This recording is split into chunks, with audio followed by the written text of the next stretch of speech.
Hello everyone, আশা করি আপনারা সকলেই ভালো আছেন। আলহামদুলিল্লাহ আমিও ভালো আছি। আর আমরা আগামী ভিডিওতে দেখেছিলাম পিঠাপুলি উৎসবের ভিডিও, আর আজকে দেখব আমরা ছোট বাচ্চাদের এবং বড়দের খেলা। আজকে ক্রীড়া প্রতিযোগিতার ভিডিও থাকবে, আর এখানে খেলা শুরু হয়ে গেছে। এটা ছিল বাচ্চাদের সাজুবাজু খেলা, যে সবার আগে ভালো করে সেজে যেতে পারে। আর এটা ছিল কে চকলেট নিয়ে সবার আগে যেতে পারে। অ্যান্ড এটা ছিল চেয়ার সিটিং খেলা। চেয়ার সিটিং খেলাটা আমার কাছে খুবই ভালো লাগে, বাট আমি এই খেলায় ছিলাম না। আমি আমার গ্রুপে ছিলাম, কিন্তু আমি খেলা দেইনি।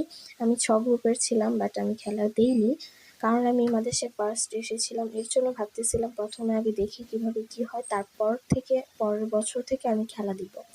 আর এখানে দেখেন খেলা শুরু হয়ে গেছে। চেয়ার সিটিং খেলা আমার সবচেয়ে ফেভারিট একটি খেলা।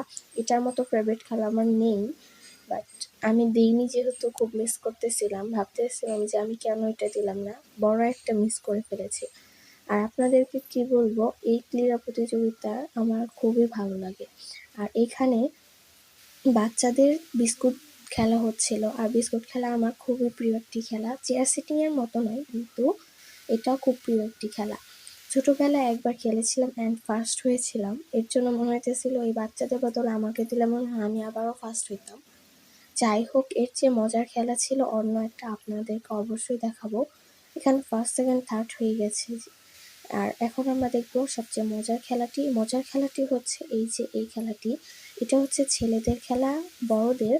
তো এখানে বেলুন কে কাঠটা ভালো করে সামনে রেখে অন্যেরটা ফুটাতে পারে, এই নিয়ে খেলা হচ্ছিল। তো এই খেলাটা সবাই এনজয় করতেছিল, আর যারা খেলছে তারা তো আরও বেশি, কারণ খুব মজার একটি খেলা ছিল। খেলাটি সত্যি অসাধারণ একটি খেলা ছিল, খুবই মজাদার এবং সত্যি বলতে এই খেলাটি অসাধারণ একটি খেলা ছিল। বিশ্বাস করবেন, অনেক মজাদার একটি খেলা ছিল। এই খেলাটা আমার কাছে খুবই ভালো লাগে। এবং ওই বেলুন খেলাটি, যেহেতু এখানে হাড্ডাহাড্ডি লড়াই চলতে,